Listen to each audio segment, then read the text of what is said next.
Yes, what's going on, guys? Today, talking about the 303 lead I made for my track called Introspective with Sesamii. If you haven't heard it yet, this is the part that I'm talking about.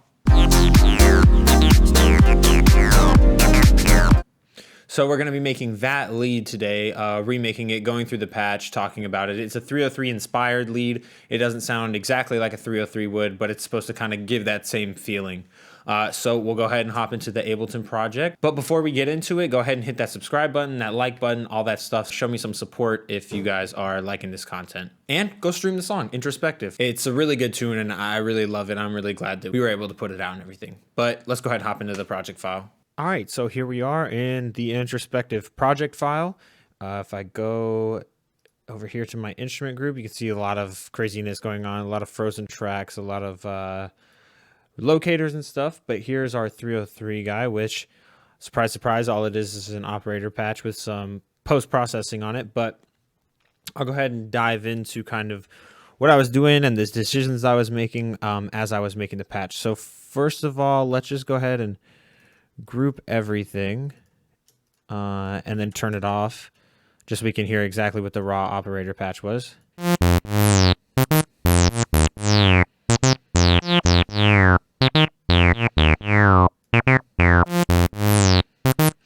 So one thing that's definitely I'm gonna have to show a lot of is there's a ton of automation with this to make it feel like it's really flowing and moving and evolving over time. So the main thing that's evolving here is the filter and the frequency of the filter, the decay, and the envelope amount. So decay I have moving just a tiny bit. Envelope amount I have decreasing over a 4-bar span, or actually 8-bar span. And then I have the filter just moving in these kind of peaks and valleys how I want it to. And as far as the waveform goes, it's just a sawtooth waveform. Literally left everything and just started using the filter with the MS-20 filter setting. Shaper is on soft, driving it a little bit. Frequency key is at -27, so that means the farther up the keyboard you go, the higher the frequency goes. In this case, it's reversed.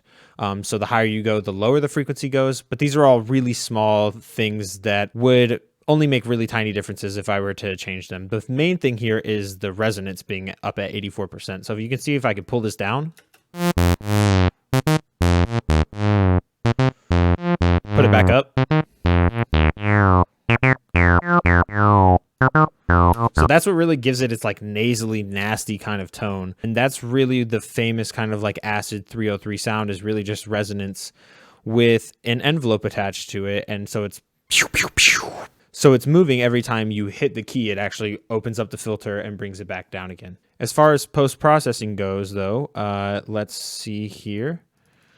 I got a compressor. I think the main reason why I have this is because with something with a lot of resonance like this and you're moving the filter around, it's going to be sweeping and poking up different harmonics. So I really needed something to contain it so it's not just like extremely loud 1 second and extremely soft the next second. I needed to reduce dynamics. So that's exactly what this compressor is doing. I got a long release time on here, pretty high ratio, very low threshold, so it's just slamming it.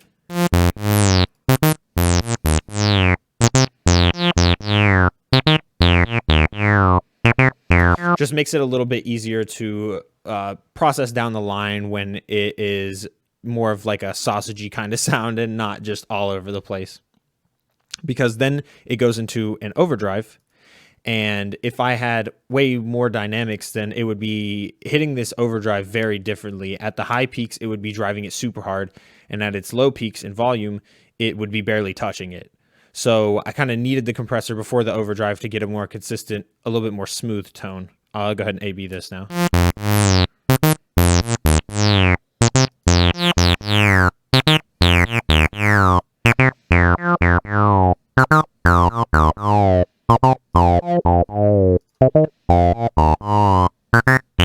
And you can really hear here how when the filter is moving downward and taking out a lot of those upper harmonics, this is adding a lot back to it and kind of just adding more to the nastiness of it, just making it way more gritty sounding, which I personally love. Okay, next we have an EQ with some random little automation.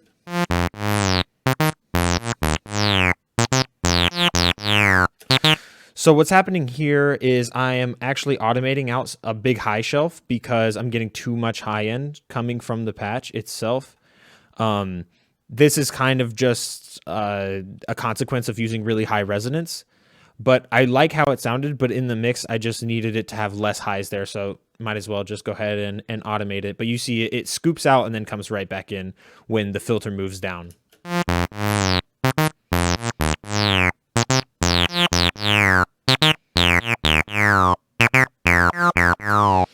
Cool. Next thing we have is OTT, free plugin by Xford. Definitely get that if you don't have it already, but let's be honest, who doesn't have this already? So all I did was bring the depth to 60%, bring the highs up and bring the lows down just by a little bit. So I think this was really just to smooth things out because there are a lot of really huge harmonic spikes in this sound. So I think I was just trying to smooth everything out harmonics wise and get a more consistent sound. I'll go ahead and A/B it.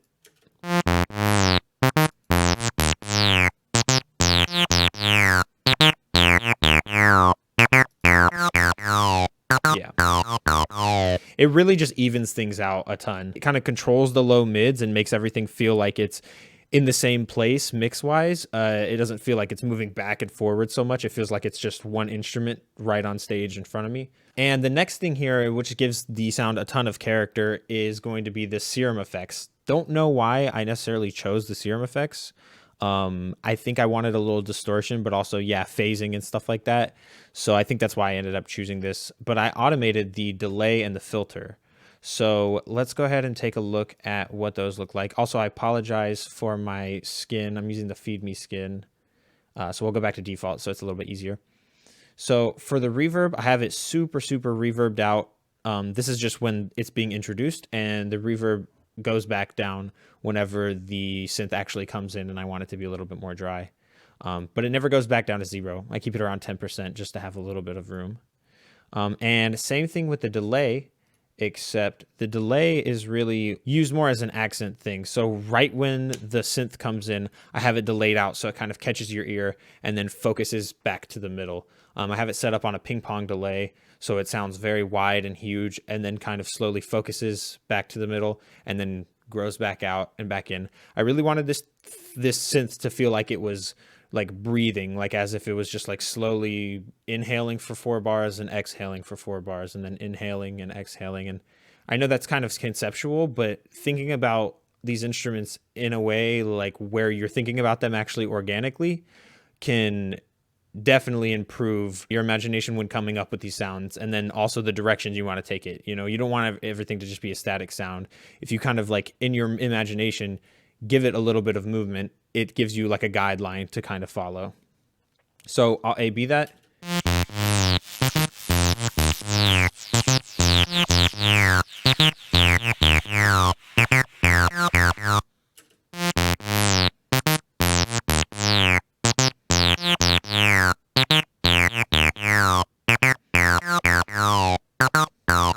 Right? I think it's way more interesting with the delay and stuff in there, and it sounds way more lifelike and, God forbid, organic.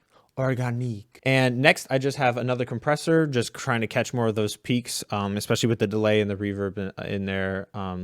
The delay kind of started to get crazy, but I didn't want to turn it down necessarily, so compress the whole thing just a little bit. And this is getting automated, but it's not, so don't know what's up with that, but for some reason I had it in there. And the next thing I did was take out some of these really high resonance peaks. A lot of this is going to be like boosting and then taking out high end because I want the mid range to sound nice and fat and compressed, but then it brings the high end up with it, and it's just way too shrilly sometimes. So I EQ'd out, looks like a little bit of 17K. Well, not a little bit, 8 decibels worth, -8. Then I actually use ozone on this, and the only thing I'm using ozone for is this dynamic EQ. So you can see here I'm taking out 13K and then have a high shelf on it. And that thing is great for whenever the lead actually starts pumping super hard on the high end, it'll control it, but only the high end, not the whole entire signal. And that was extremely crucial on this sound because of all the high end resonancy that I have going on. So I'll go ahead and A/B that.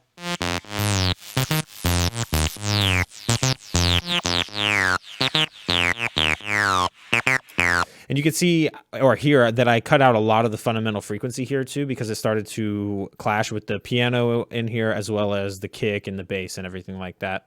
And last but not least, I personally just like to use G-Clip, but you can see I really barely touched it. This is basically just a limiting plugin.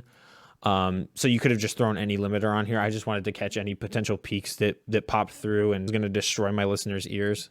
But that's pretty much it. It seems like a lot of stuff, but really all it is in theory kind of is just adding some harmonics that I like, taking problematic areas away, adding more harmonics and character, taking things away.